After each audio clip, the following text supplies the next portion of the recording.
Europe 1, 7h25, Thomas Soto. La morale de l'info, Raphaël Antoven. Bonjour Raphaël. Bonjour Thomas. Un char d'assaut roulant sur un prisonnier, un homme brûlé vif dans une cage et le corps d'un journaliste, James Foley, décapité. C'est donc en diffusant ces images atroces sur Twitter que Marine Le Pen a choisi de répondre à Jean-Jacques Bourdin qui parlait sur BFM TV avant-hier d'une communauté d'esprit entre le Front National et l'organisation État islamique. Est-ce que vous êtes d'accord avec cette expression de communauté d'esprit ?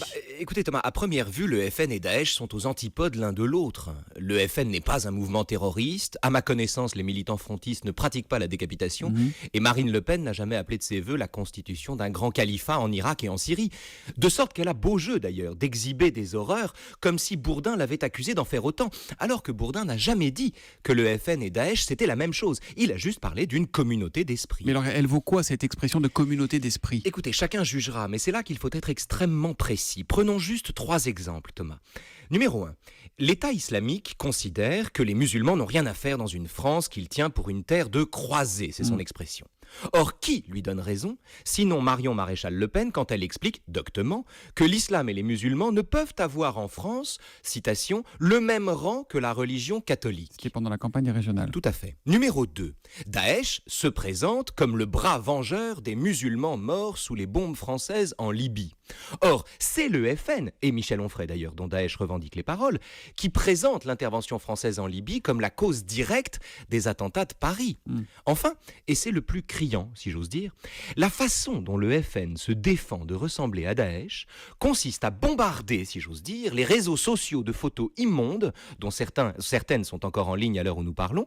Or, c'est exactement la méthode de Daesh dont toute la communication repose sur la diffusion de ce genre c'est leur d'images. propagande, ça, oui. Et de ce point de vue, il serait intéressant d'ailleurs de savoir combien de vocations au martyr Marine Le Pen a éveillé en montrant de telles choses. Et en même temps, Raphaël, le Front National soutient Bachar el-Assad contre Daesh et depuis plus longtemps que les autres dans la classe politique française. Mais évidemment, mais personne ne dit, il faut bien s'entendre sur les mots, personne ne dit que le FN souhaite la victoire de Daesh. Et personne, à moins d'être fou, ne compare les électeurs du FN à des assassins.